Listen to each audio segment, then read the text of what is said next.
Bueno, bienvenido Ger. Buenas noches chicos. Acá estamos en Buenas una noches. nueva noche de Todos Somos Necesarios 20.20.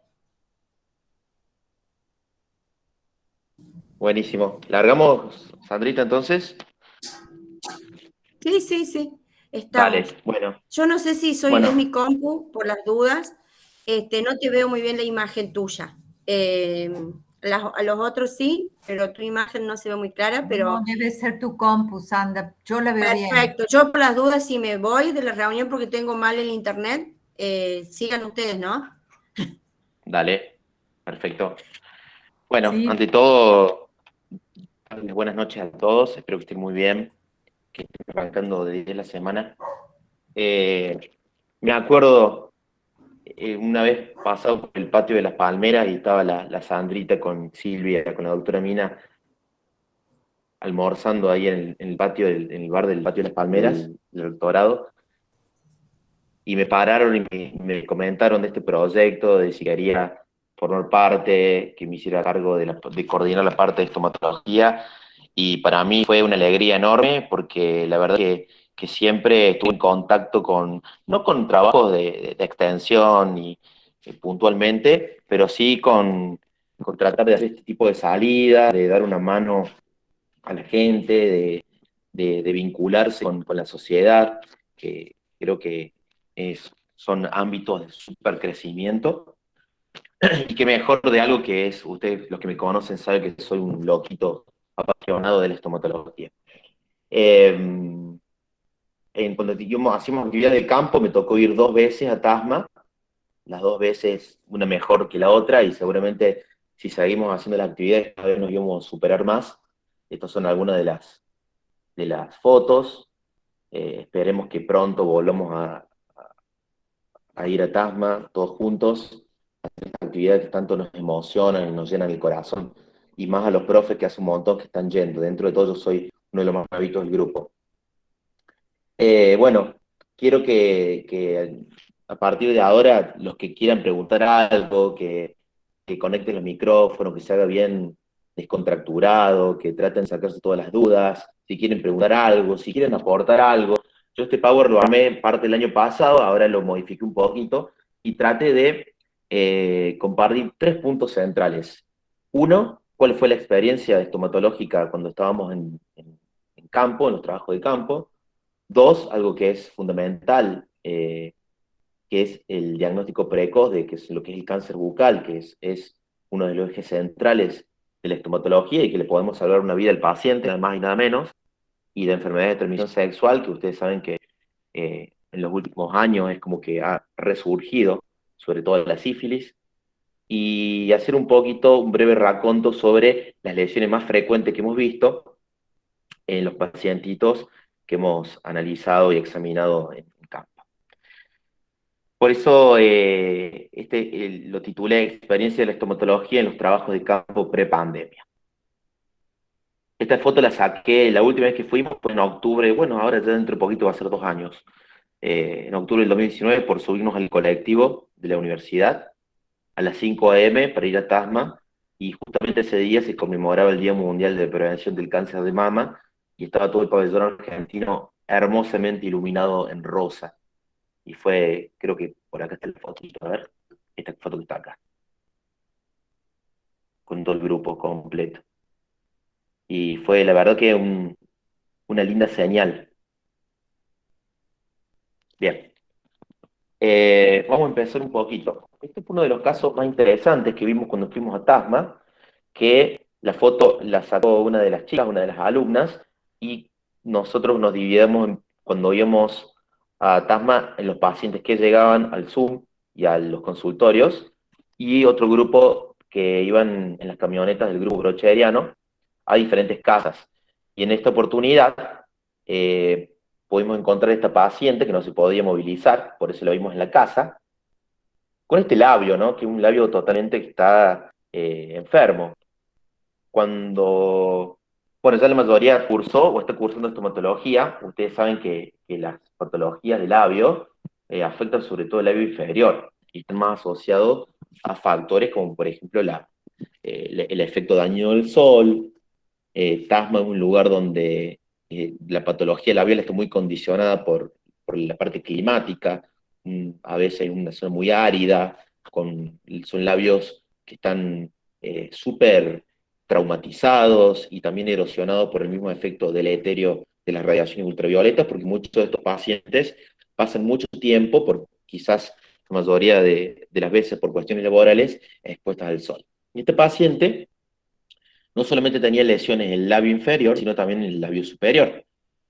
Si bien recuerdan, una de las características clínicas de las queilitis crónicas, que es considerado un desorden potencialmente maligno, es lo que se llamaba el labio precancerizable, que era un labio que tiene unas altas chances de que asiente un carcinoma de células escamosas, donde, ¿se acuerdan que en un labio normal uno tenía la zona de piel, la zona de semimucosa o bermellón, y la zona de la mucosa? Y acá está totalmente desdibujado.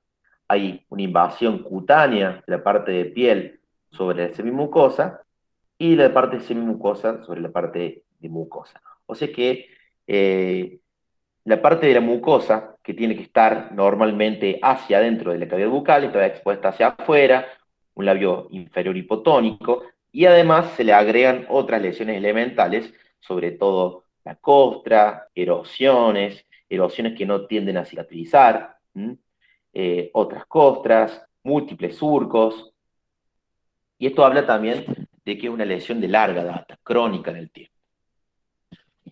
Y no nos quedemos solamente con las facies y con el labio de esta pacientita, sino que nos quedemos en las circunstancias, en las condiciones que de afuera de la casa, ¿no?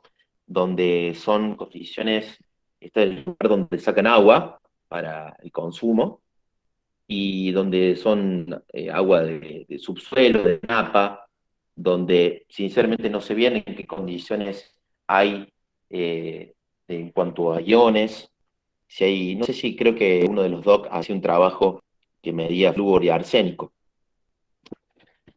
Asma está por acá, en esta zona. ¿Mm? No es una zona arsenical, pero hay condiciones nutricionales de los pacientes.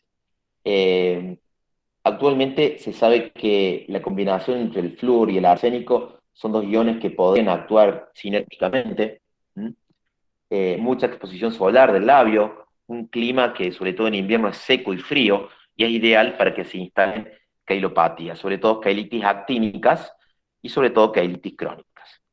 De todas las veces que fuimos, nunca hemos visto ninguna lesión maligna, gracias a Dios, pero sí hemos visto que la mayoría de los casos de estos pacientitos que por ahí no pueden llegar a los consultorios son pacientes que pasan mucho tiempo con un clima, en un clima inhóspito, con mucha acción solar, y donde la parte, en cuanto a la parte estomatológica más importante para nosotros, la queilitis es la enfermedad más frecuente.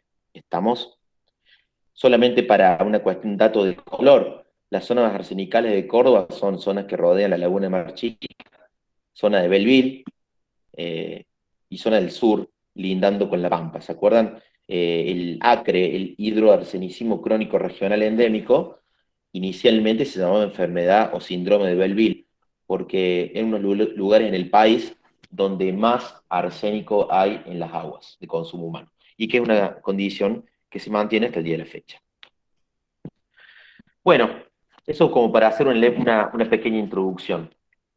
Esta diapo yo siempre la pongo porque fue en el año 2018 que conocí a este doctor, que es uno de los referentes mundiales, el doctor Newell Jones, que es un australiano, muy capo, y él empezaba sus presentaciones de esta forma, mostrando tumores muy grandes, donde cuando llegan a la consulta no hay mucho para hacer más que el diagnóstico y tratar de que el tiempo que le queda de vida a ese paciente lo trate de pasar en condiciones dignas. Y el título era Hagamos que esto sea historia, ¿no? Hagamos que esto, y la verdad que yo trato de aplicarlo a mis alumnos y en el día a día, hagamos que el diagnóstico de estos pacientes tan graves sea una cuestión que leamos solamente en los libros, sea una cuestión histórica, y que en la actualidad no lleguen al, a, a- a la consulta inicial con tumores tan grandes. lamentablemente con esto del COVID volvimos a ver tumores súper avanzados, T4, con tumores muy grandes, con un mal pronóstico, y donde los pacientes sufren mucho, ligados a cuestiones inherentes a la pandemia, ¿no? Entonces, la idea es cómo hacemos para llegar a tiempo. Los que me han escuchado antes seguramente han visto que yo muestro mucho este gráfico, que a mí me gusta mostrarlo porque refleja una situación muy importante. El cáncer bucal, cuando se inicia en la boca, da sus primeros síntomas. Hay un periodo de tiempo que es asintomático. El paciente empieza con dolor, con dificultad para hablar, etcétera, con diferentes síntomas. Pide una consulta, hace la primera consulta, le dan el diagnóstico definitivo y empieza su tratamiento. Fíjense que entre cada estadio, entre cada bloque, hay demoras. Entonces, desde que el paciente empieza con los síntomas hasta que hace la primera consulta o que pide la primera cita, la primera consulta con su odontólogo, con su estomatólogo, con su otorrino, con su médico clínico, con un cirujano de cabeza y cuello, etcétera, es la demora del paciente, ¿no? Que por ahí eso lo podemos mejorar con el tema de la prevención, con el tema de informar a la sociedad, a la gente, pero hay muchas veces que no lo podemos manejar. Sobre todo por ahí son pacientes que son muy fumadores, muy bebedores, que se recluyen socialmente, que no tienen miedo. Es jodido tener algo dentro de la boca y que crece y que crece y que duele.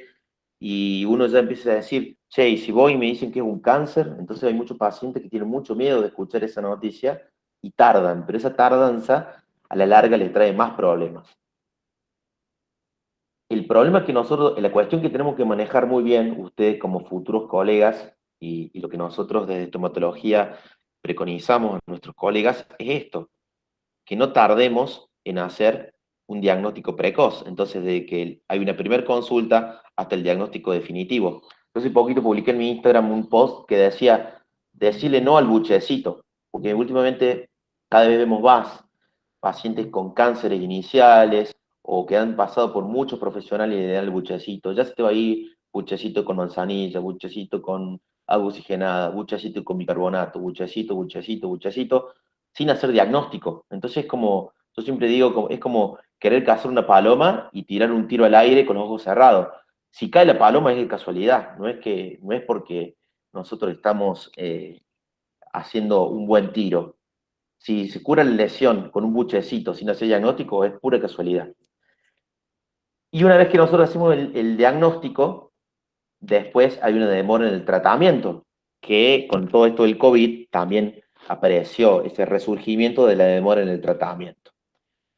Nosotros podemos tener, el paciente puede concurrir a tiempo, podemos hacer un super diagnóstico precoz, pero después el paciente tiene una mala obra social y por el sistema burocrático y demás, tarda en autorizar la cirugía y lo que se demora termina siendo el tratamiento. Entonces, es tan complejo manejar esto, donde uno, desde el punto de vista profesional, tiene que tratar de que estos periodos de tiempo traten de ser lo más cortitos posibles. Ahora, ¿cuál sería lo ideal de lo ideal? Acá, encontrar el cáncer en este periodo de tiempo, desde que asienta hasta que da los primeros síntomas. Cuando uno hace el diagnóstico en este periodo de tiempo, el paciente tiene muy buena sobrevida y el mecanismo que uno debería, para interceptar el tumor o la lesión a este nivel, se llama screening. ¿Está claro? ¿Qué es el screening? Es el método que nosotros utilizamos para investigar una patología por el cual el paciente todavía no tiene síntomas. ¿Está claro? Por ejemplo, el Papa Nicolau, la mamografía, la colonoscopia para el cáncer de colon son todos métodos de screening. La mamografía una vez cada 6 meses, o el Papa Nicolau en las personas sexualmente activas, aunque no tenga síntomas, las mujeres saben que tienen que hacerlo. O por ejemplo también para el antígeno prostático para el hombre, para el cáncer de próstata. Todo esto busca que haya un diagnóstico cuando el paciente esté asintomático, cuando la lesión es tratable y su progresión puede ser totalmente detenida. Yo acá les puse un paper que es de la doctora Morelato y de la doctora López Blanc, que es de la cátedra B, donde ellos tienen una muy buena publicación que es citada a nivel mundial, con muchas referencias, sobre la demora del diagnóstico en nuestro medio. Ahora, ¿por qué se demora el paciente? Ya más o menos lo vimos, pero ¿por qué se demora el profesional?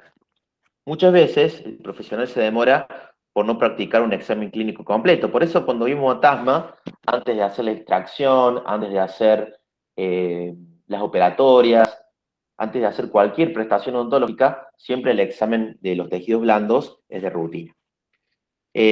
Muchas veces la presencia de tumores o úlceras también son signos de patología benigna, entonces el paciente subestima, mejor dicho, el odontólogo subestima la lesión, y muchas veces se tiende a priorizar la estabilización de una patología existente antes de prestarle atención a nuevos síntomas.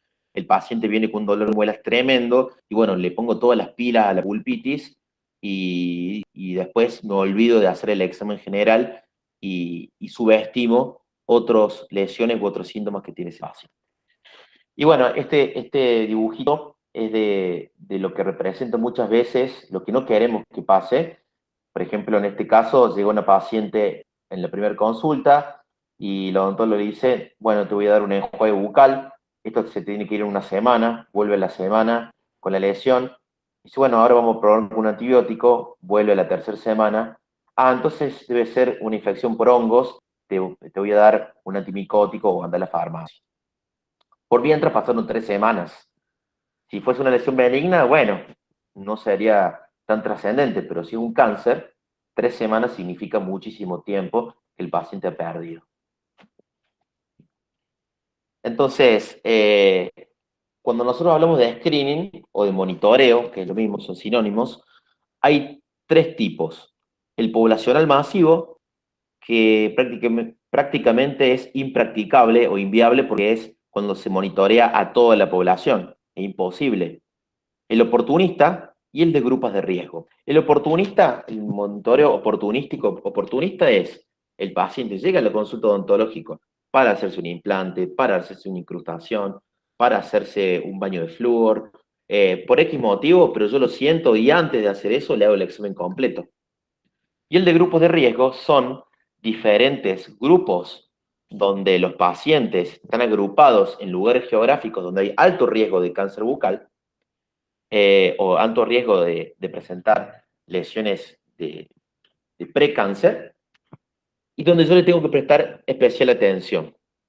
El grupo de TASMA, de acuerdo a las características clínicas y demográficas, que es un lugar donde el clima no favorece, donde hay poco acceso al sistema sanitario, donde por ahí los pacientes no tienen las condiciones nutricionales óptimas y demás, son grupos de riesgo. Por lo tanto, en cierta forma, las actividades que nosotros hacemos en campo tienen parte del monitoreo oportunista y también tiene parte del monitoreo de grupos de riesgo.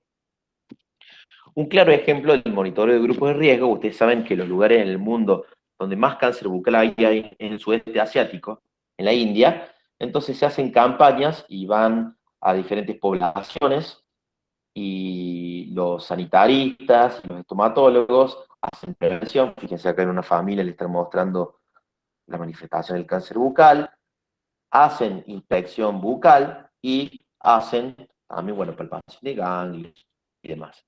Son screening en grupo de riesgo en la India. Y esto es lo que nosotros hicimos.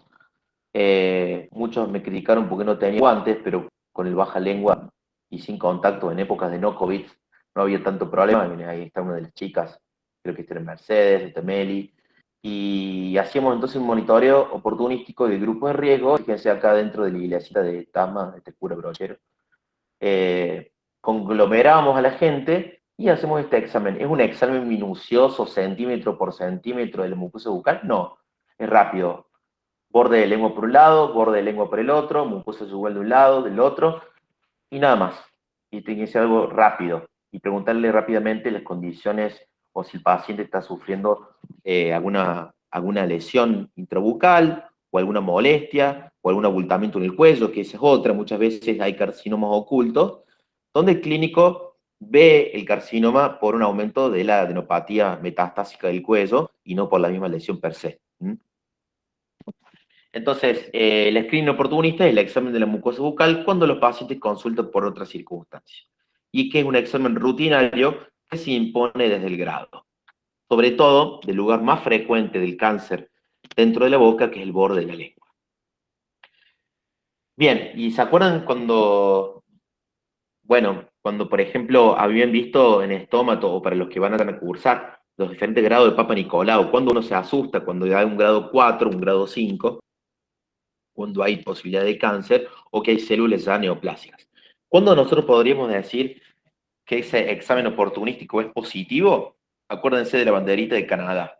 Cuando hay lesiones rojas, blancas o rojas y blancas, y también cuando hay úlceras sin tendencia a la cicatrización durante el examen. Este gráfico, esta tablita me gusta mucho porque esto es una cosa valiosísima, que nos da a nosotros una fuerza para dar estos contenidos a ustedes y a los colegas.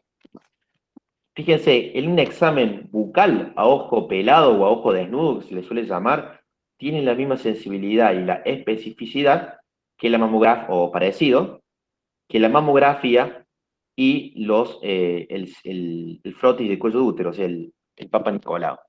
Y nosotros no estamos ni invadiendo con procedimientos agresivos, ni generando, ni tampoco la necesidad de contar con un mamógrafo o con diferentes aditamentos tecnológicos caros, sino un parcito de guante, un baja lengua, ahora una máscara, un barbijo, y con eso yo ya tengo una herramienta de screening para el cáncer bucal. Bueno, esta es una de las 3 veces que fuimos, repartiendo los diferentes folletos a la población. Acá están las chicas haciendo el examen, bueno, tomando mates. Y acá a la derecha haciendo una biopsia, que también llegamos a hacer biopsias en una de las veces que fuimos acá. Entonces, si yo veo una placa blanca, en este aspecto, que no se desprende el raspado, puedo decir que el examen es positivo, porque veo una lesión blanca. Si veo esta lesión roja, que no se desprende el raspado, que el paciente no tiene tantos síntomas, pero que es una lesión bien evidenciable porque es amplia en superficie, es una lesión que es positiva para el screening. Si yo veo esta úlcera con zonas blancas y rojas, acuérdense la banderita de Canadá, también es positivo para screening. Y si yo veo esta lesión ulcerada de borde de lengua y el paciente me dice no se me cura, y hacemos el pulido de alguno de estos dientes y la lesión no se cura, también es positivo. Esos son signos de alerta. Bueno, ¿vamos bien hasta ahora? Sí, sí. Sí, profe. ¿Sí? Perfecto. ¿Sí? De todas las lesiones cancerizables, vamos a empezar por las que más frecuentemente vimos, que son las cailitis. Fíjense esta lesión, como que el denominador común para que ustedes identifiquen este tipo de lesiones son esa pérdida de la arquitectura normal del labio. Si yo les pido que acá me marquen cuál es el límite entre piel y semimucosa, y entre semimucosa y mucosa, uno no termina de identificar. Y uno le tiene que decir, y esta erosioncita que te salió en el medio, esta llaguita que te salió, ¿cuánto hace que te salió? Y hace 2 o 3 semanas. Pero yo vivo todo el verano y todo el invierno con el labio paspado, se suelen decirlo así. Entonces, uno tiene que identificar que es una lesión crónica. Ahora, la pregunta está, ¿cómo hago yo para saber que la erosión es crónica? O que a ver si hay una fisura. No. O que una fisura es crónica. ¿Alguien se anima a decir cómo hago yo para saber que en el contexto de esta cailitis las erosiones o las fisuras son crónicas o agudas? ¿Alguien se anima a contestarme? Más allá de preguntarle al paciente cuánto hace que la tiene.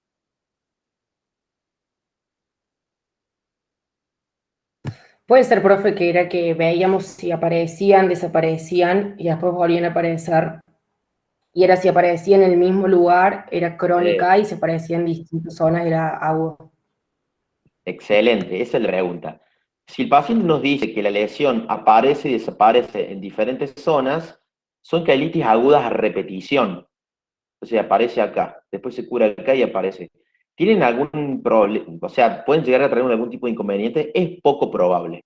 Ahora, si la lesión aparece y desaparece en el mismo lugar, quiere decir que es un tejido que está minusválido y que es totalmente posible de que en esos intentos de reparación haya células que se equivoquen genéticamente y generen alguna lesión preneoplásica y neoplásica, ¿no? Muy bien, excelente, esa es la respuesta. Fíjense esto que es interesante. En cuanto a los grupos de riesgo en el mundo, los que están en rojo son los lugares que más presencia de grupos de riesgo para cáncer bucal hay. El sudeste asiático es el lugar que más hay, justamente más allá de las condiciones de esta población.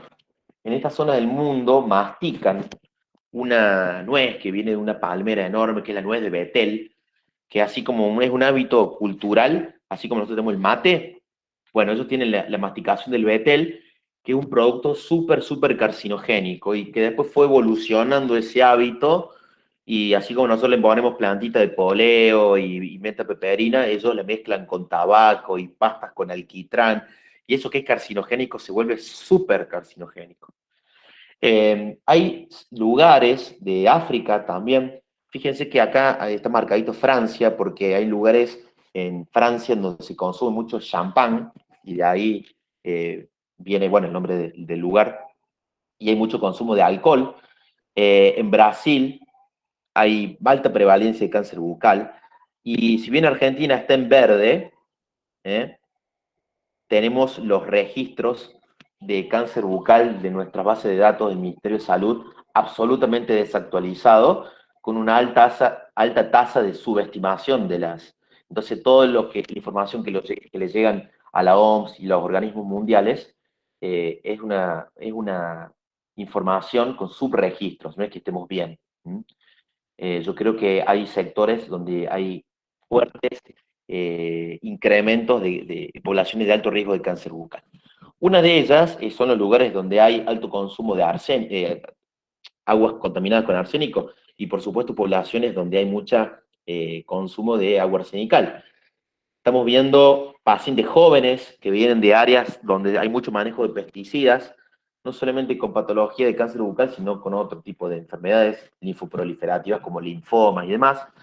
Y me gustaría recalcar que hace unos años que estamos trabajando con un grupo de estomatólogos de Salta, donde ellos están estudiando que los pacientes que coquean, que tienen el hábito de coquear, que últimamente ya han salido diferentes productos de masticación de coca, también mezclado con tabaco y demás, se está pareciendo muchísimo al hábito de la masticación del betel en la India, y que el fenotipo del cáncer asociado a la coca es muy parecido al cáncer asociado a la masticación de betel. Son tumores que se dan en la mucosa yugal, que se dan en el tercio posterior, y el paciente dice, sí, ahí se me hizo una llaguita porque yo mastico la coca de ese lado, esto está bajo estudio, y podría ser que en algunos años ya lleguemos a la conclusión que es un factor de riesgo para el cáncer bucal de nuestra población, muy arraigado en nuestra población. ¿Alguien conecta el Doctor, micrófono? Sí, le quería hacer una consulta. ¿El hábito de obvio. mascar coca Sí. únicamente es cancerígeno o el hábito de mascar coca con el bicarbonato? Porque tengo entendido que son como dos cosas muy diferentes. Bueno, está buenísima la pregunta. ¿Cómo es tu nombre? Perdón, que no sé con quién estoy hablando. Tomás. Curso con usted, profe, los jueves.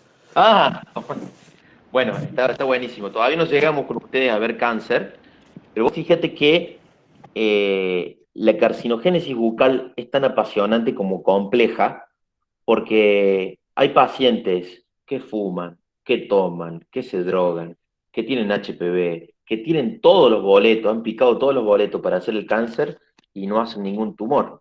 Y hay pacientes que no tienen ningún factor de riesgo y hacen un carcinoma de lengua a los 22 años, agresivísimo. Entonces, vos fíjate que yo en ningún momento dije causa de cáncer, sino factores de riesgo. ¿Está claro?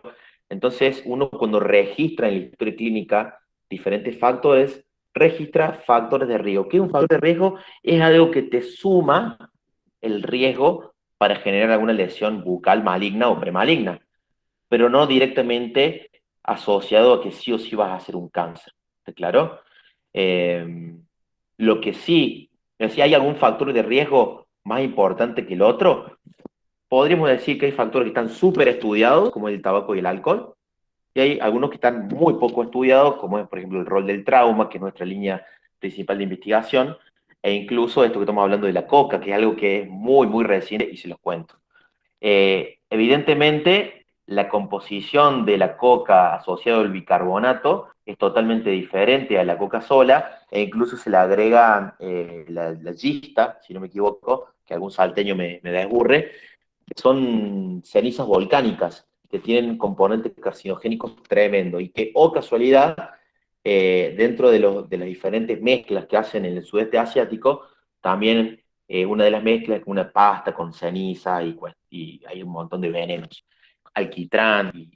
Entonces, evidentemente, el hábito de coquear tiene diferentes puntos. La forma de por qué es carcinogénico puede deberse a, y estas son todas hipótesis, a que el componente de la coca y de todos los agregados sean factores supernocivos. Punto 2, y esto es súper interesante, el mismo traumatismo crónico que está constantemente generando un trauma repetido, persistente en la mucosa yugal, que es un epitelio que no es tan queratinizado como la encía o como el paladar, puede generar algo importante. Y también que el paciente, aparte de masticar coca, fume, tome, tenga HPV, y que esa misma inflamación crónica en un lugar es como que lo hace más susceptible al desarrollo del cáncer. Vuelvo a repetir, son todas hipótesis. Los chicos de Salta, el doctor Ignacio Molina, el doctor Juan Pimentel, lo están trabajando en un centro. Ellos han armado una unidad de estomatología especializada en un hospital, que es el hospital, creo que se llama Señor del Milagro. Pero fíjense todos los factores de riesgo de acá. Fumadores, bebedores, BPH oncogénico, porque ustedes saben que hay un BPH, un virus que no es oncogénico, que es el que genera las verrugas, radiaciones ultravioletas, agua arsenical, masticación betel, la parte nutricional, poco consumo de frutas y verduras, alto consumo de carnes rojas, mal estado bucal, la enfermedad periodontal, el trauma, la irritación mecánica crónica, una población vulnerable, poca intervención odontológica, infusiones calientes. Entonces uno tiene que ir sumando. Cuanto más de estos factores yo voy tildando en la historia clínica, bueno, pucha, este es un paciente que tiene muchos factores de riesgo. ¿Está claro, Tomás? No sé si respondí tu pregunta. Sí, muchas gracias, profe. Sí, Estoy repasado gracias. con el tiempo. Vamos un poquito más rápido. Bueno, en la esquelitis uno lo puede ver con cualquiera de estos síntomas: sequedad, atrofia, escamas, tumefacción, eritema, erosión, borramiento de los límites, costra, queratosis, aplanamiento de la semimucosa. Uno puede tener estas lesiones erosivas que no tienden a la curación. O estos, donde ya, fíjense que aparte de una erosión central, yo tengo, a ver, voy a sacar un poquito la lupa, un rodete que me desdibuja acá a mí, tiene así la semimucosa y acá se va para la piel. Y lo más importante de estas lesiones no solamente es verlas, sino palparlas. Y acá yo no voy a sentir una consistencia blandita, sino que voy a sentir algo más nodular, algo más firme. Y digo, esto ya no es una quelitis, sino que es un carcinoma de labio en un contexto de quelitis crónica. Después tenemos este tipo de lesiones blancas que se disponen de aspecto arboriforme, que son los líquenes, y cuando estos líquenes se combinan con otras lesiones como las erosiones, se vuelven cancerizables. Los más frecuentes son los de borde de lengua. Si yo tengo muchas lesiones de este aspecto, con este aspecto bilateral, en forma de hoja de lecho, blanquecinas, dispuesta por toda la boca, hay posibilidades que eso sea un líquen plano. Ahora, si una lesión única, en contacto con una amalgama o con acá hay un metal que me está generando irritación crónica sobre el borde de la lengua, hay posibilidades que más que un líquen sea un liquenoide, o sea, una lesión que se parece al líquen, pero que no cumple todos los criterios de diagnóstico. Dice, bueno, entonces si no es un líquen, si no es un líquen ni un liquenoide, no es cancerizable. No, todo lo contrario. Se ha comprobado que el liquenoide tiene más tasa de transformación en cáncer que el mismo líquen plano. Y hay veces se combinan, me hace una cailitis. Y fíjense, si uno agudiza el ojo, yo tengo las lesiones rojas, erosivas en el labio, pero rodeando tengo lesiones blancas. Y si yo, fíjense acá, lesiones blancas del líquen, y si yo reviso completamente la mucosa bucal, voy a encontrar más lesiones blancas, y eso me da el criterio para decir que esto puede ser un líquen plano erosivo. ¿Qué habrá que controlar si alguien se anima a conectar el micrófono? Como odontólogo general, olvídense que yo ese día no fui a Tasma porque me quedé dormido y la Sandrita le dijo al colectivero, arranque nomás. Yo no fui, ustedes como chicos que están a punto de recibirse o como futuros colegas, ¿qué es lo primero que le van a decir a este paciente? Más allá de la lesión estomatológica. Decir o hacer. ¿Se animan a alguien a conectar el micrófono?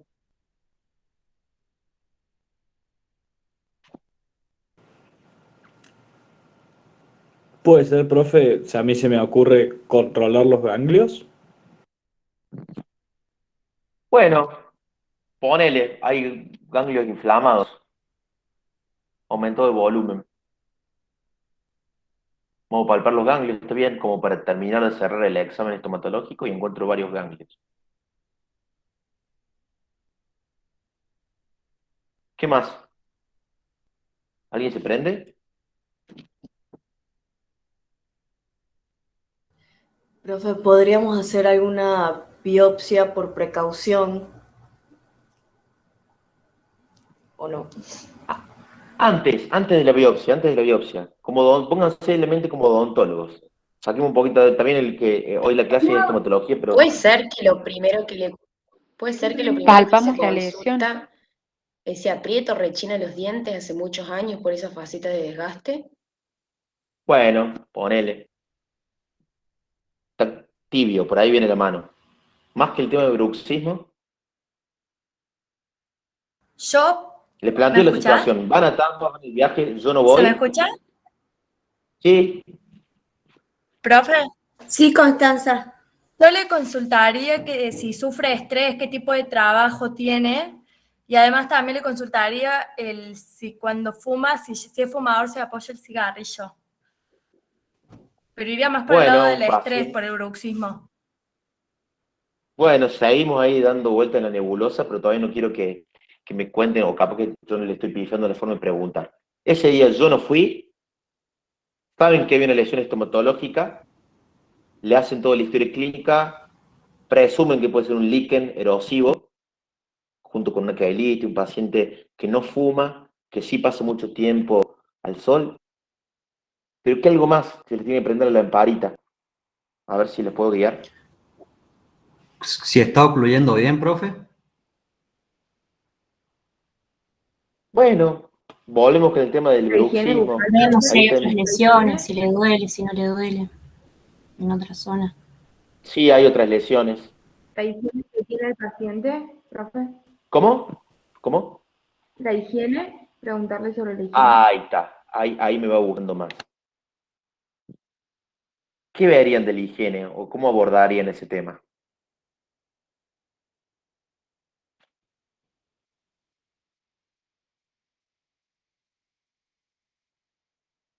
¿Qué le preguntarían para registrar el tema de la higiene? Lo primero que le preguntan. Si se cepilla, cuántas veces al día. Bien, bien, Uso del hilo dental.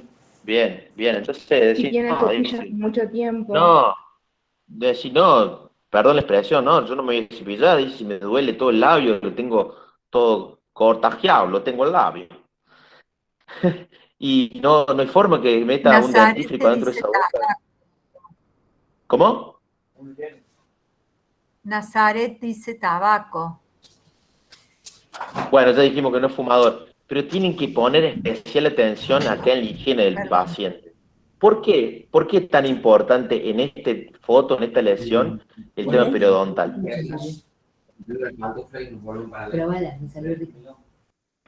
Porque puede estar en contacto con las lesiones y eso genera que no cicatrice Claro, bien o claro, es el la labio. retención del tejido necesita. Bien, entonces, fíjense lo importante que es como ustedes, como profesionales, futuros colegas, como odontólogos generales, pero no como estomatólogos. Olvídense que esto puede ser un líquen, pero hay lesiones erosivas en la mucosa. Esto en reposo, al paciente le duele muchísimo, no puede higienizarse, y todas estas bacterias de la placa están constantemente invadiendo la zona de las erosiones. Y puede ser uno de los tantos motivos por el cual estas lesiones se sobreinfectan con gérmenes de la placa bacteriana, que ustedes saben son súper agresivos algunos, y generan una falta de cicatrización o una tendencia a la recidiva. Entonces, lo que primero hay que hacer en estos pacientes es instruirlos con técnicas de higiene, tratando de, en todo caso, si el paciente no puede cepillarse, con un hisopito que empiece a remover la placa bacteriana, para comenzar a promover la cicatrización de estas lesiones. ¿Está claro? Pero siempre lesiones labiales erosivas están muy asociadas a la parte periodontal. Entonces, uno tiene que ir haciendo el correlato estomatología, periodoncia. Bien, ahora sí pasamos a las famosas leucoplasias que se dan por el hábito de fumar, sobre todo en mucosa yugal. Ahora, ¿por qué la leucoplasia lo hace más arriba y no más abajo o más retrocomisural? Y porque la va a hacer en la zona donde también hay otro factor de riesgo, como es el trauma crónico, como es este borde agudo y lacerante de este premolar sobre la mucosa. ¿Está claro? Entonces, a estos pacientes que hacen leucoplasia, que pueden ser uni o bilaterales, no solamente le preguntamos cuánto fuma, o sea, si fuma, cuánto fuma y cómo fuma. ¿Está? Porque por ahí hay leucoplasias unilaterales, donde el paciente deja más el humo de un lado, o bilaterales, cuando no tiene ningún tipo de hábito de estar pasándolo de un lado para el otro. A veces encontramos estas lesiones en los pacientes muy fumadores, que se llaman palatitis nicotínicas, donde se ve todo blanco y un puntilladito rojo, que son las glándulas salivales menores, las desembocaduras, que se inflaman por el mismo efecto térmico que genera el cigarrillo. Acuérdense que el cigarrillo genera una triple acción. Una mecánica, que es en el lugar de apoyo, que es en el labio, una lesión, un efecto térmico por el calor y un efecto físico o químico por todos los componentes carcinogénicos. Hay algunos pacientes que dejan el humo debajo de la lengua y que a la larga terminan desarrollando leucoplasias del piso de la boca.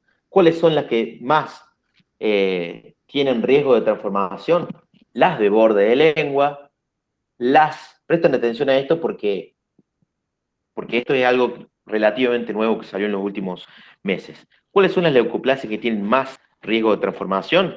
Las de borde de lengua, las de piso de boca, las que tienen componentes rojos, o sea, eritroleucoplasia. Fíjense que acá esta no tiene solamente blanco, sino que tiene como un puntilladito rojo.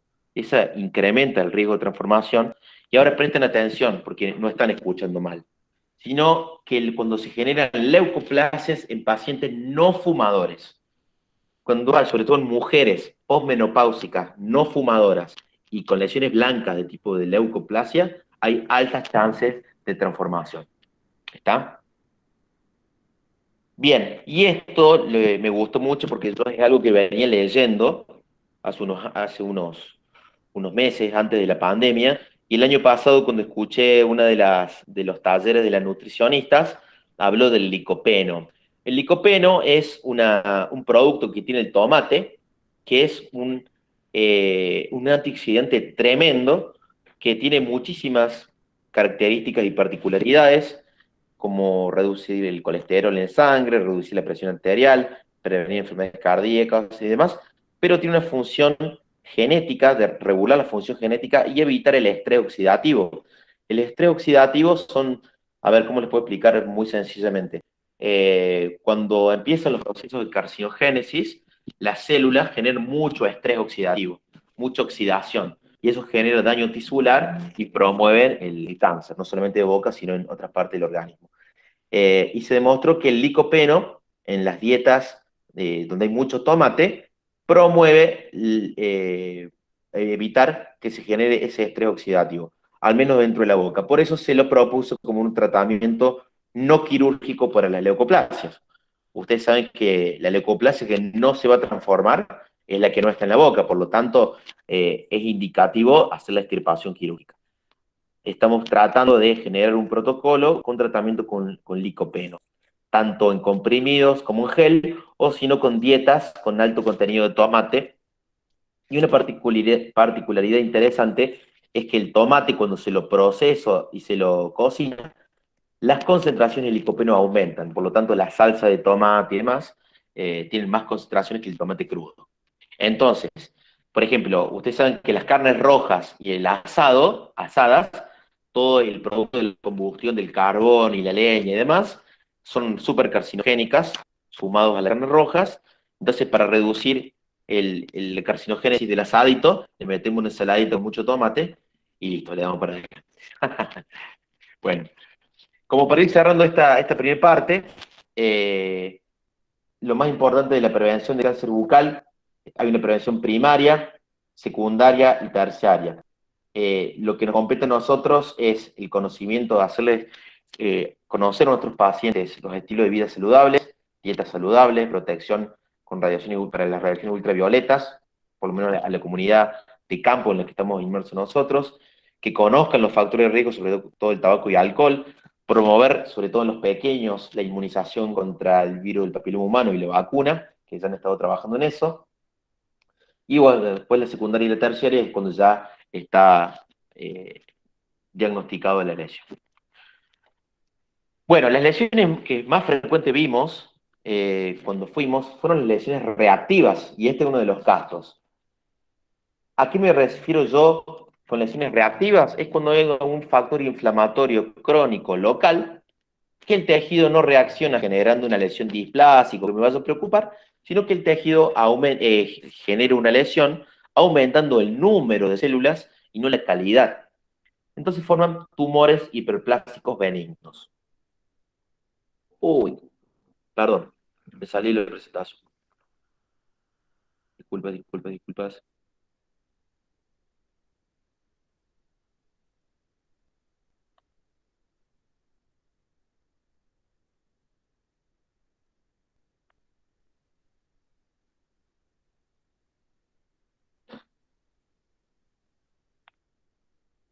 ¿Se ve ahí la pantalla completa o...? Sí, Ger. Bien, perdón. En vez de apretar el de pasar, apreté el de fin. Vas a tener Bien, que poner entonces, 5 puntos a los chicos que tienen que hacer estómago ahora. Así te perdonamos. sí. Estas lesiones reactivas, que son las que más frecuente vimos allá en TASMA, se clasifican en epiteliales, en axiales, cuando involucran los anexos glandulares, en mesenquimáticas, cuando afectan el conectivo.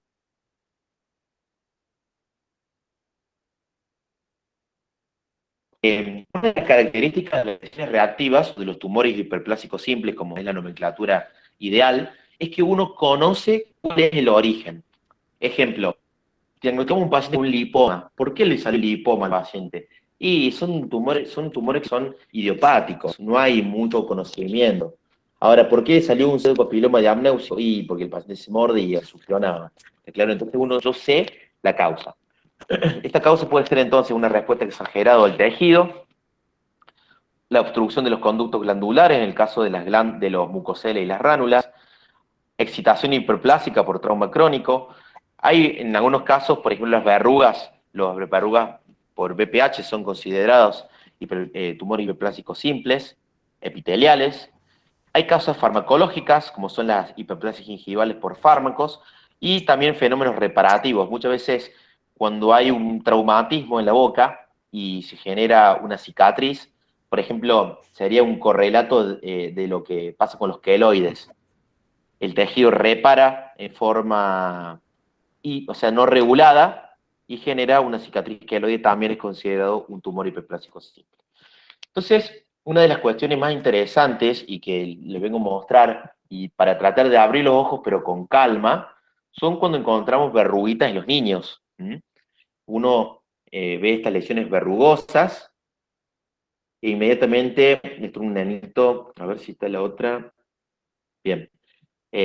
Tenemos lesiones en en mucosa yugal, otra de características similares en punta de lengua, o borde de lengua, y uno abre el ojo y uno ya le empieza a entrar el fantasma del abuso sexual, porque se trata de o sea, el vínculo entre transmisión sexual y VPH es muy fuerte.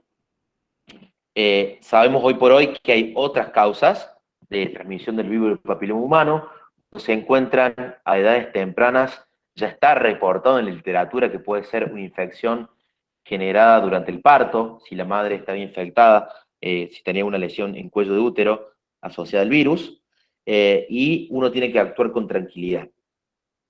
Paso seguido, uno tiene que hacer un examen completo, y la mayoría de las veces la mamá o algún hermanito o el mismo pacientito tiene este tipo de lesiones que son los famosos tester, que son verrugas planas también generadas por el virus del papiloma humano, todas las cepas que son no oncogénicas, o sea que estas lesiones no tienen ningún tipo de chance de transformación en cáncer.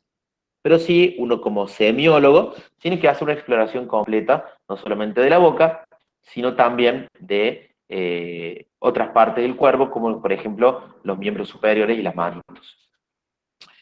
Lo más frecuente que pasa es que estas verruguitas, el pacientito se las muerde, se las lastima, y el virus se autoinocula en la boca y genera otras lesiones satélites, ¿no? Cuando estas lesiones son únicas y uno nota otro tipo de síntomas, un pacientito retraído, nota alguna situación medio violenta o que no le termina de cerrar en su vínculo con los padres y demás, uno ya ahí debería alertarse, y hay diferentes protocolos, sobre todo en el tema de equipos interdisciplinarios para la determinación de abuso sexual. Bien, en cuanto a los quistes mucoides, que los más frecuentes son los mucoceles, que hemos visto en TASMA, creo que vimos 1 o 2 mucoceles, acuérdense que se producen a raíz de un traumatismo, la mayoría de las veces, donde se oblitera o se colapsa el conducto excretor por donde sale la saliva hacia el exterior, y que podemos encontrar por extravasación cuando el contenido salival se extravasa al conectivo, o por retención cuando por ahí puede haber una placa de mucus o una epitelización del ducto glandular y se retiene el contenido dentro de la luz del quiste, formando este tipo de lesiones. ¿Cómo puedo yo diferenciar entre una lesión hiperplásica por trauma, tipo pseudopapiloma, con un mucocele? Lo más frecuente es hacer una punción y ver que sale un líquido de aspecto como clara de huevo. Ahí yo sé, digo, esto es saliva, esto es mucocele. Pero hay veces que se fibrosan y suele confundir un poquito el diagnóstico. A la palpación, yo tengo 2 maniobras importantes, la fluctuación y la remitencia. Como es una lesión de contenido líquido, una lesión tumoral de contenido líquido, yo la palpo y veo que de un lado, palpo de un lado y siento con el otro dedo del otro lado como las onditas vibratorias que va generando el líquido dentro de la lesión quística. Fíjense esta nenita que presentaba 3 mucoceles. ¿Por qué? Porque justamente se tenía el hábito de mordérselos y traumatizarse la mucosa continuamente. El segundo lugar de ubicación de las lesiones reactivas glandulares, aparte de la mucosa labial, es la cara ventral de lengua, y en este caso se va a llamar mucocele o quiste mucoide de las glándulas de Blandin-Quignon, y que son súper dificultosos de tratar por la gran tasa de recidiva. Uno las opera y recidiva, porque la verdad que cuando uno opera este tipo de lesiones no solamente tiene que eliminar la lesión, sino sacar las glándulas aledañas. Y en el contexto de esta ubicación anatómica tan precisa, a veces es dificultoso retirar todo el manejo de glándulas afectadas, lo que da después clínicamente una evolución con mucha recidiva. Cuando lo que está afectado son glándulas mayores, vamos a encontrar otra lesión que es la ránula submaxilar. Bien. En cuanto a la lesión reactiva más frecuente que hemos visto en los pacientes cuando hacemos el hematasma son los pseudopapilomas de amnóxicos y los fibromas irritativos, que pueden ser por irritación crónica en relación a un agente mecánico traumatizante, o porque el paciente tiene el hábito de diapneusia, o sea, succión, de estar todo el tiempo succionando. Pero para que eso ocurra, debe haber una falta o una ausencia de elementos dentarios que genere una brecha edéntula para que el tejido se hiperplasia y tome la forma de la zona edéntula. Por ejemplo, en este caso, donde el paciente se traumatizaba el borde de lengua, me genera esta lesión hiperplásica. Fíjense que es un aumento de volumen, de consistencia blanda o fibrosa, que a veces suele queratinizarse en la superficie justamente porque se está constantemente traumatizada. Tenemos este tipo de lesiones. ¿Y dónde estaba el trauma? Fíjense qué interesante.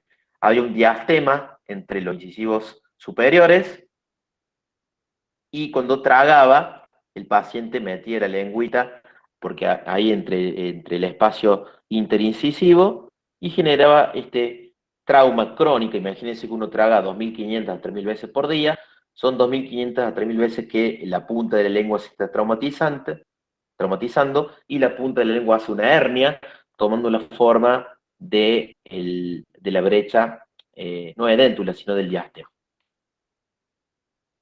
Y acá es el caso muy representativo.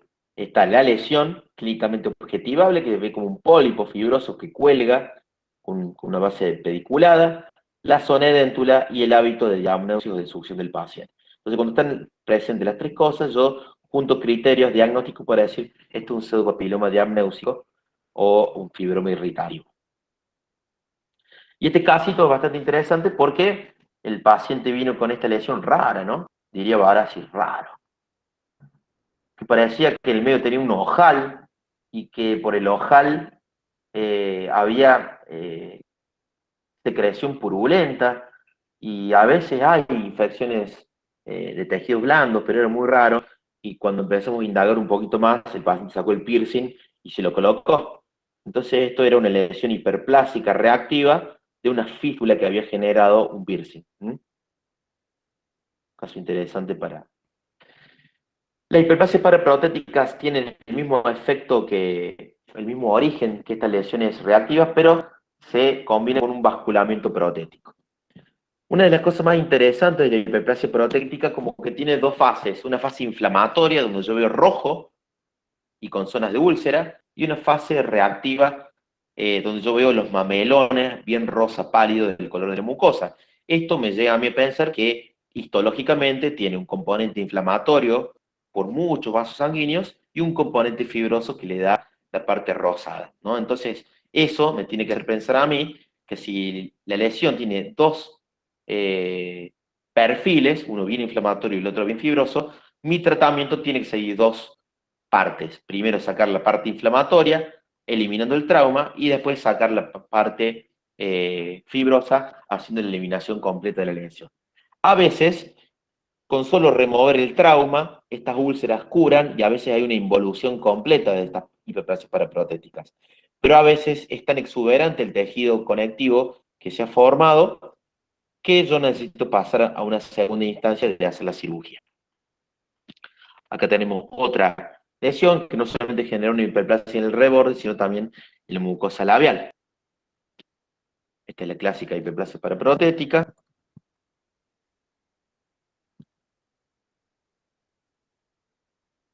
Fíjense este caso, donde el paciente vino así.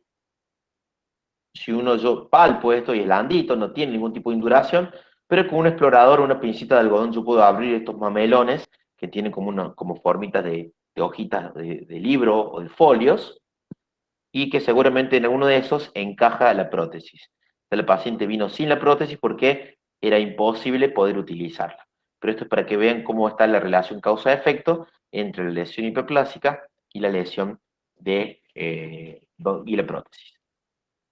Entonces, estas lesiones son lesiones cancerizables cuando la hiperplasia paraprotética se combina con úlceras sin tendencia a elaboración.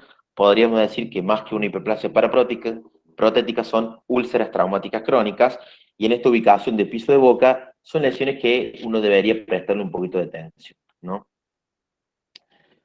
Bueno, los épulis, que son lesiones que se ubican en encía, la mayoría de las veces se dan por la combinación de dos factores, un factor local y un factor sistémico.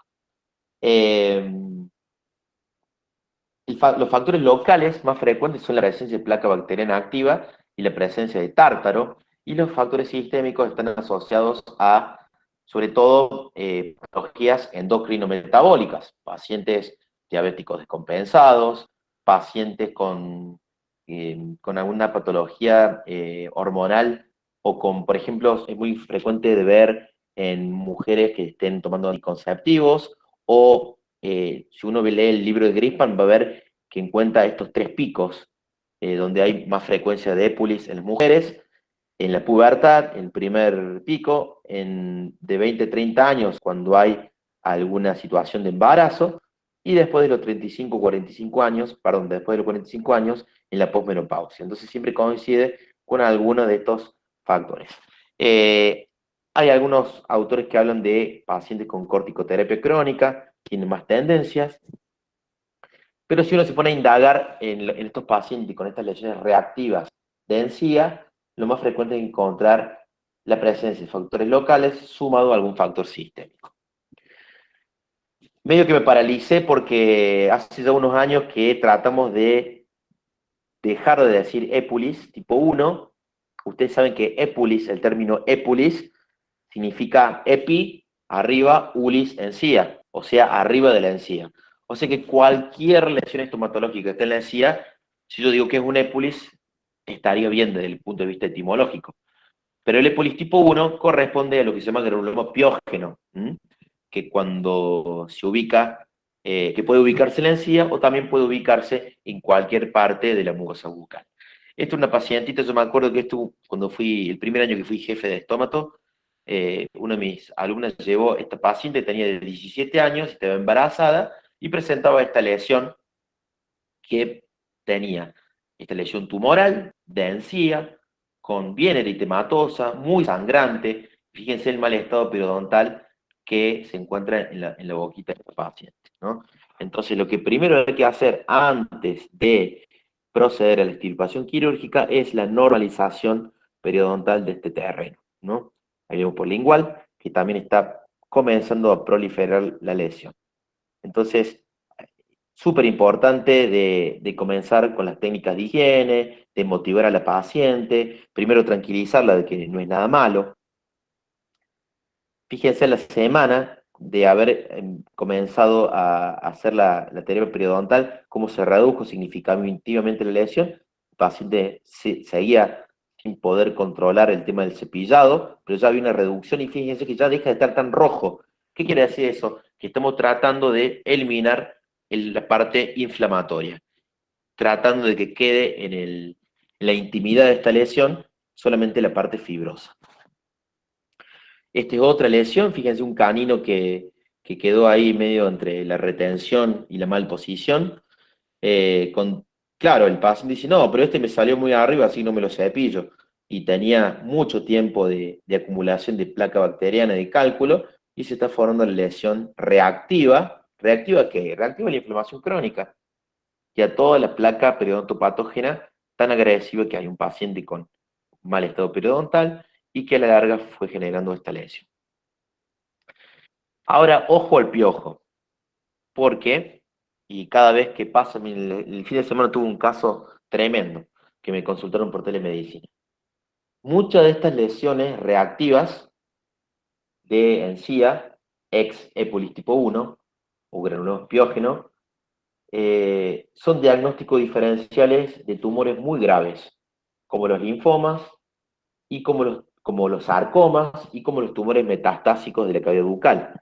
Entonces, hay que tener mucho cuidado desde el punto de vista del tratamiento, decir, bueno, le hago la terapia periodontal y lo extirpo, total, esto es un épulis. Hay que hacer una semiografía y una semiología muy, muy cuidadosa, porque cuando las lesiones toman rápido volumen, en poco tiempo, y cuando el paciente sistémicamente no está bien, uno debería sospechar que esto puede ser el origen de una lesión neoplásica de tipo maligno.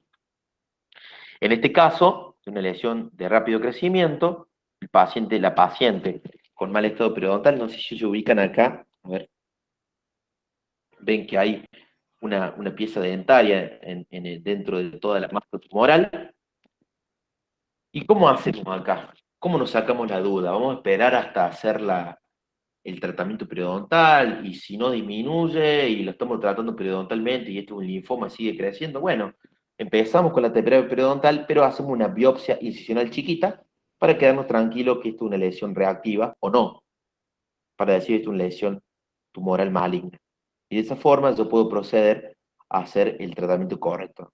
Entonces, siempre, nunca, no solamente en estomatología, en cualquier materia que aborden, en cualquier paciente que aborden, acuérdense los pasos de la medicina que vieron en semiología. Primero está el diagnóstico, después está el pronóstico y después está el plan de tratamiento. ¿Está claro? Si yo me pongo a extirparlo y a sacar las muelas, los restos radiculares, sin considerar que esto puede ser una lesión maligna, estoy salteándome primero el diagnóstico.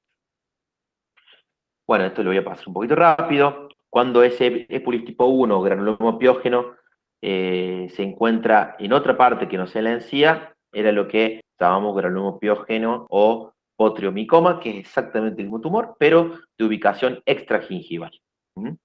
Puede darse en el labio, puede darse en la lengua. Cuando esa lesión sigue su evolución, se cronifica en el tiempo y los vasitos sanguíneos se convierten en fibras, pasa a lo que antes llamábamos épulis tipo 2 y que actualmente le llamamos hiperplasia gingival secundaria. ¿Y cuál va a ser la diferencia? Que le vamos a ver más rosado y no tan rojo.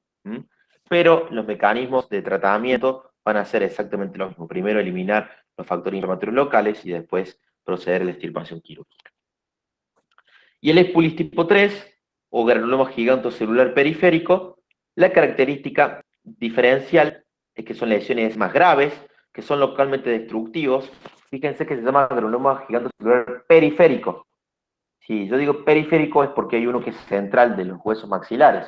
Esta lesión es periférica. ¿Y qué características va a tener? Que es de un color más rojo vinoso, magenta, que destruye hueso, que infiltra. No es una lesión maligna, pero se comporta a veces localmente en forma muy agresiva.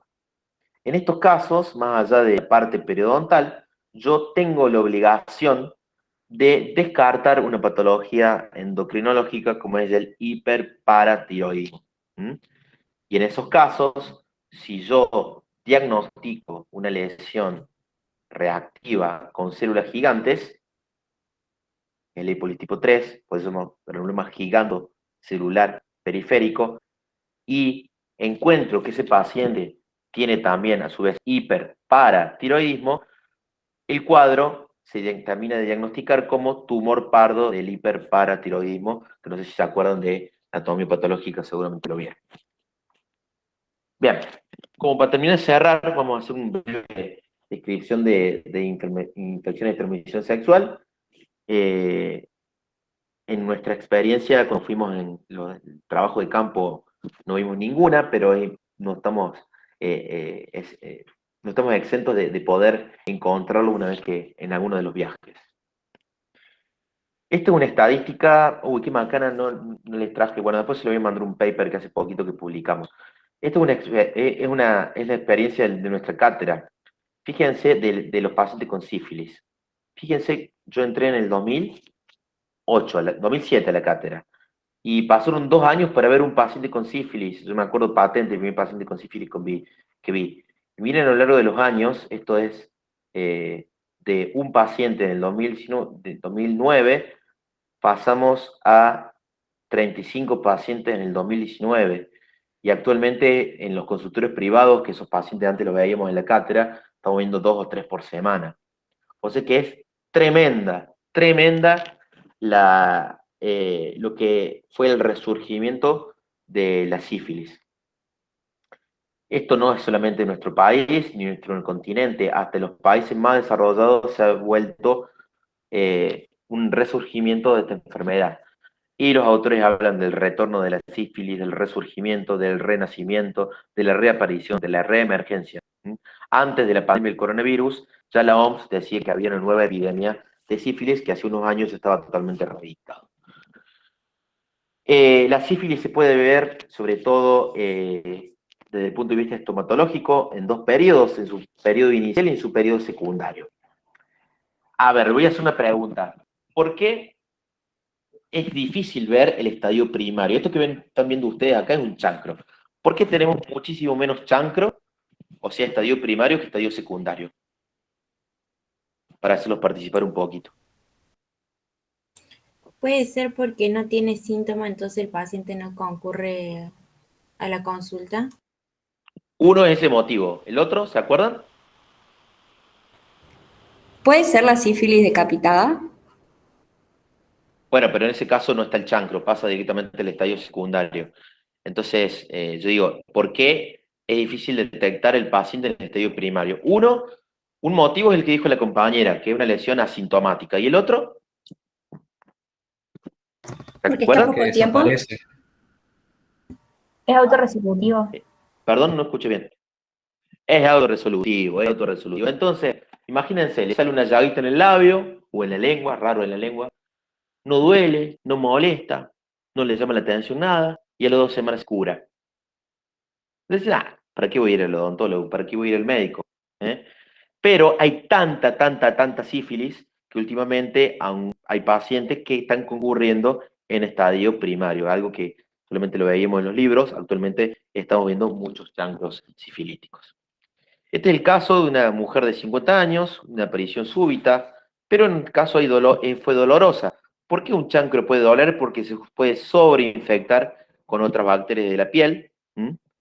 Y esto, fíjense que una lesión totalmente diferente a las que veíamos de las cailitis, ¿no? Eh, paciente que uno le empieza a preguntar y no tiene esa actividad en relación al sol, entonces uno descarta que hay una cailitis. Bueno, y se presentó con esta lesión erosiva, que uno la palpa y tiene un cierto cuerpo, que es el sitio donde se inocula el treponema. ¿Está claro? Entonces, cuando uno ve estas lesiones en la boca, y decimos que el treponema se inoculó en este paciente en el labio, evidentemente esta sífilis fue causada por el sexo oral. Y como le decía a mis alumnos el otro día, que están empezando estomatología, hoy por hoy, aunque parezca un tema medio estigmatizante y que dé pudor hablarlo, la boca se ha convertido como una parte del cuerpo por donde pueden penetrar muchísimos microorganismos, virus, bacterias, hongos, asociados a la actividad sexual. O sea que la boca es considerado por los diferentes grupos de investigación como un lugar donde se practica como un vector del contagio de ITS. Fíjense, cuando uno remueve la costra, cómo toma la forma hacia lo que es la parte donde hay humedad de pseudomembrana y hacia la parte donde está en contacto con el aire, que se deseca todo el contenido de esta lesión y da un aspecto como erosivo, rojo, carne cruda, único, y con su ganglio prefecto, que es clásico del secundario. Ahí estaba la adenopatía. Y que uno debe pedir la serología correspondiente para este estadio, que son las pruebas treponémicas, ¿no? Que son recuerden que tenemos las no treponémicas, que uno mide en sangre anticuerpos, y la treponémica se basa directamente en el treponema. A grandes rasgos hablando, ¿no? No me voy a poner mucho en hablar de la parte de serología. Esto es una cuestión de lógica pura. Si el chancro recién se está iniciando la enfermedad, todavía no hay mucho caudal de anticuerpos contra el treponema, por lo tanto, yo puedo llegar a un error de pedir una PDRL que me mida a mí los anticuerpos y que todavía el paciente no hizo anticuerpos contra el treponema y me dé negativo o me dé diluciones muy bajitas. Entonces, en el estadio primario, yo necesito pedir o la prueba treponémica, que es la FTABS, o hacer una combinación de ambas, una treponémica y una no treponémica. Y este caso, una pacientita que llegó a la cátedra hace unos años atrás, con esta lesión que era, según la derivan, por una lesión por ortodoncia. Y sí, la paciente decía que se traumatizaba y que había lesión por ortodoncia, pero era muy llamativo que no mejore la lesión y ese rojo de la erosión, ese rojo carne cruda clásico. Ahora, ¿cómo podríamos diferenciar entre una lesión por trauma por ortodoncia y un chancro sifilítico? A ver.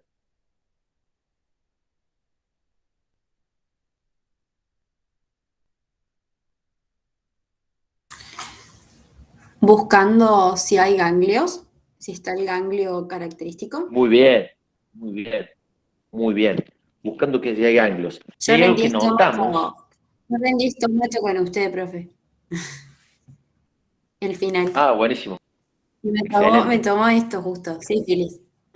Ah, casualidad. Estaba retrabado. A no tener preguntas de examen, eso. El lunes que viene hay examen, así que. Bueno, pero fíjense qué interesante. Y cómo uno, a medida que va viendo casos, va diciendo, che, a veces los libros o la gente que escribe los libros no tiene en cuenta, o los autores no tienen en cuenta algunas cosas. Esta pacientita tenía múltiples adenopatías, de un lado y del otro, ¿no?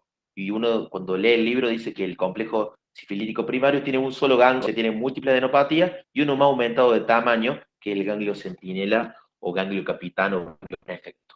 ¿Por qué tenía esta paciente, a ver si a alguien se le ocurre, desde el lado derecho y del lado izquierdo? Que eso medio que nos mareó.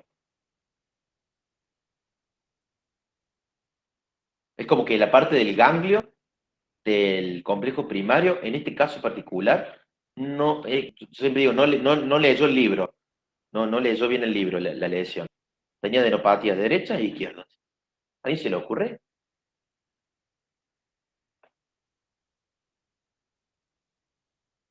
Porque está en la línea media y generalmente Muy están bien. afectados los ganglios que están cerca de la lesión, del chancro. Exactamente. ¿Quién habla ahí? Guilla. Ah, lo sospeché. Muy bien, Guille. Excelente, porque existe la línea media. El chancro no lee los libros y dice, bueno, tiene que ser una adenopatía única, más próxima. Si está en la línea media, todos los vasos linfáticos pueden ir para la derecha o para la izquierda. Entonces, en este caso, cuando la lesión está hacia la línea media, puede dar adenopatías bilaterales. Fíjense qué interesante. Ahí estaba de un lado y del otro. Perfecto. Muy bien. Bien. Y estos casos que lo voy a mostrar ahora ya son lesiones de sífilis secundaria, donde, ¿qué pasó en la sífilis secundaria? El chancro se curó, el treponema ingresó al conectivo, agarró un vasito sanguíneo y le metió pila a todo el cuerpo, y la infección treponémica, la sífilis, se distribuyó por todo el cuerpo, dando el secundarismo sifilítico. Da lesiones en piel, da lesiones en boca, da dolor de cabeza, da una manifestación que es muy clásica, que yo siempre le pregunto a los pacientes, ¿te duele la garganta? ¿Perdés la voz? ¿Tenés como una ronquera, como una carraspera? Se hace la voz más gruesa porque afecta toda la zona de orofaringe, y lo que se llama angina luética, ¿no? Puede generar lesiones genitales. Entonces, muchos de los pacientes dicen, cuando llegan con múltiples lesiones bucales, dicen, no, pero yo nunca hice sexo oral. No, porque ya no depende de cómo entró el treponema, porque ya la infección se exteriorizó hacia todo, o se generalizó, perdón, hacia todo el organismo.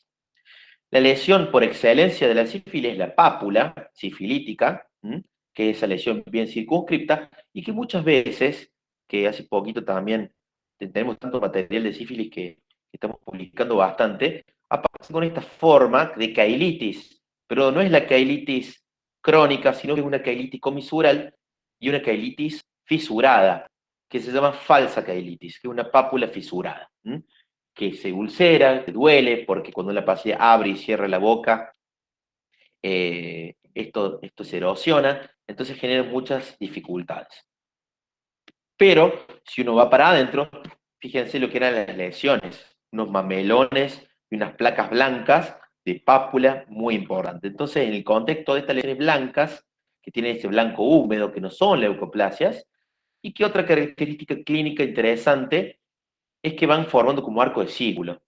Nuestros maestros, el doctor Greenspan, el doctor Lanfranchi, a esto le llaman sífilis elegante. Yo no sé qué de elegancia tiene esto, pero bueno, así le llamaban y quedó en los libros y lo van a escuchar por ahí. Esta es la misma paciente, fíjense que ahí está la pápula fisurada de mucosa yugal, y hacia adentro encontramos múltiples lesiones. Otra lesión enorme en el paladar, también otra pápula. Entonces, en el contexto de múltiples lesiones, con adenopatías, con el paciente que dice estoy decaído de la cabeza, tengo algo raro, bueno, es indispensable solicitar la serología. Este caso se los muestro porque venía derivado de muchos periodoncistas. Y acá un caso rarísimo de sífilis exclusivamente de ubicación gingival, ¿no? Donde puede uno confundirse con algún problema periodontal, algún problema gingival. Pero encontramos esta lesión que es elevada, circunscripta, con ese aspecto, como los libros dicen, cerebriforme, que es una pápula sifilítica, con adenopatías, con múltiples adenopatías. Chicos, cualquier lesión gingival o periodontal que no responda al tratamiento de periodoncia, evidentemente la etiología está en otra fuente. En este caso, una infección por treponema pallidum. Y este caso es muy interesante porque una amiga de fisio dice: profe, tengo placas en la garganta, a 18 años, y presentaba esta lesión mínimamente atrófica en la parte posterior del dorso de la lengua. Este eritema, prácticamente nada. O sea, decir, ¿dónde está el eritema? Bueno, había un poquito de trauma, uno se lo podría confundir que está traumatizando. Pero acá en la zona del trígono retromolar empieza a dibujarse una lesioncita apenas elevada, y yo ya ahí abrí los ojos, y la vi en la cátedra de estómago justo antes de la pandemia, y dije, ¿y tenés dificultad como para hablar? Sí, un poquito de dolor de garganta los últimos días. Y hay algunos autores que dicen que el sello de la sífilis el paciente lo lleva en la mano, y fíjense, en la mano tenía las típicas rociolas sifilíticas, que le pidió la serología y dio BDRL positivo. Bueno, esto solamente no le voy a poner a hablar mucho de los anticuerpos y demás. Acuérdense que en el estadio primario pedimos FTABS, o una prueba treponémica sola o con una BDRL, y en el estadio secundario pedimos una treponémica que es la TTPA o TPHA junto con una BDRL. A ver, bien. Una cuestión importante, y acá ya termino, es que cuando yo pido BDRL, debo pedir en forma que el bioquímico me exprese una BDRL cuantitativa, o sea, que me indique las diluciones. Las diluciones es, al suero del paciente se lo va dividiendo en diluciones, 1 en 2, 1 en 4, 1 en 8, 1 en 16, 1 en 32, 1 en 64, etcétera, etcétera, etcétera. Son todos múltiples de 8. Claro, entonces a medida que si va diluyendo el suero y siguen encontrando treponema, va dando positivo. Eso me habla cuál grado de infección tiene el paciente. ¿Me sirve algo para mí? Entonces, desde el punto de vista docente, está bueno indicar, bueno, el paciente dio positivo 1 en 256, 1 en 512, superinfecciones que 1 en 1024, pero lo que más le sirve al paciente indicar una BDRL cuantitativa es para el infectólogo, para el tratamiento. ¿Por qué?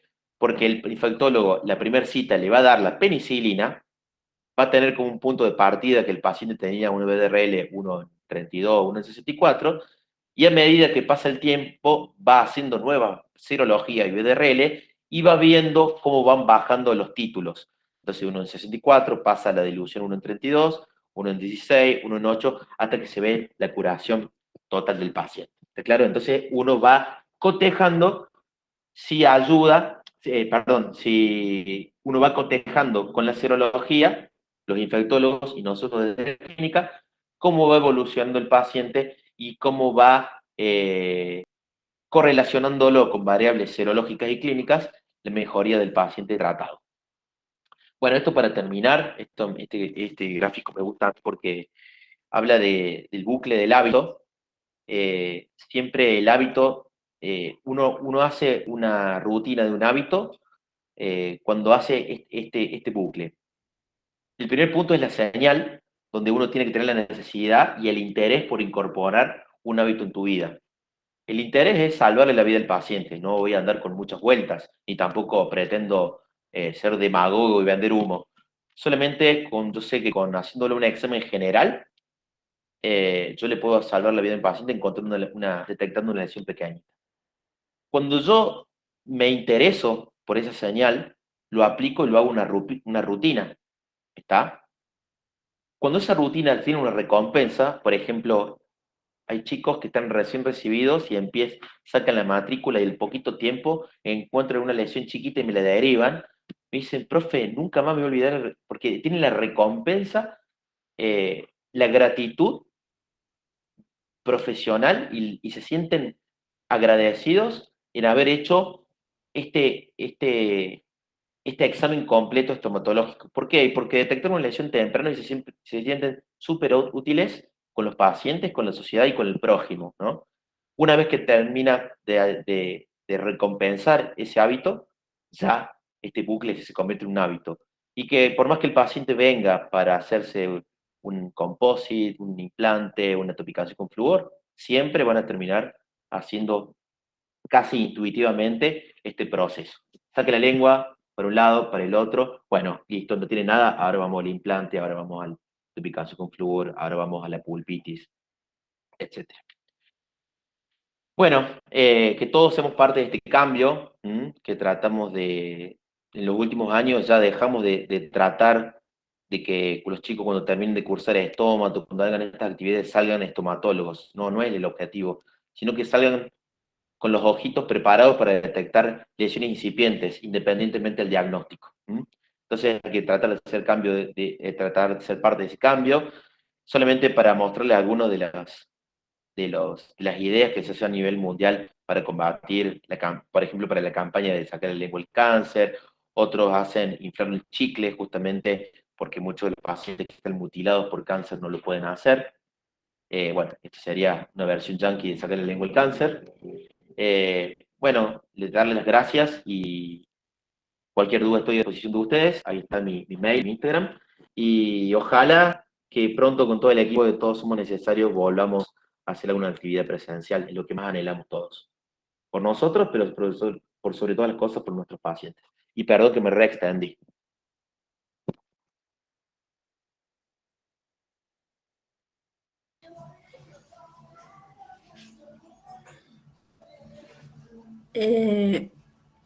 Bueno, buenísimo. Gracias, Ger. ¿Alguien tiene que hacer una pregunta, algo? ¿Quisiera hacer alguna pregunta? No veo nada en el chat, Sandra. No veo ninguna pregunta en el chat. Bueno, la verdad que siempre es tan bueno el tema de la estomatología y que nos quede el tema de la prevención. Justamente por eso te llamamos aquella vez cuando te vimos, porque justamente veíamos todas estas cailitis, veíamos estas alteraciones y bueno, hablando con Susi Tarifa, le digo, ¿quién tendrá buena onda como para acompañarnos a TASMA? Porque no todos tienen el tiempo y la buena onda. Y me dice, hablo con Gerardo Gilligan, él te va a acompañar. Así que bueno, Loquito, ahí fue que te hablamos y la verdad que una experiencia buenísima. Esperemos que podamos volver a TASMA con esto y si no es a TASMA, lo haremos dentro de los ámbitos que podamos. Ya se está organizando algunas otras cosas acá, porque siempre yo me meto en esto y los voy a invitar a todos a participar.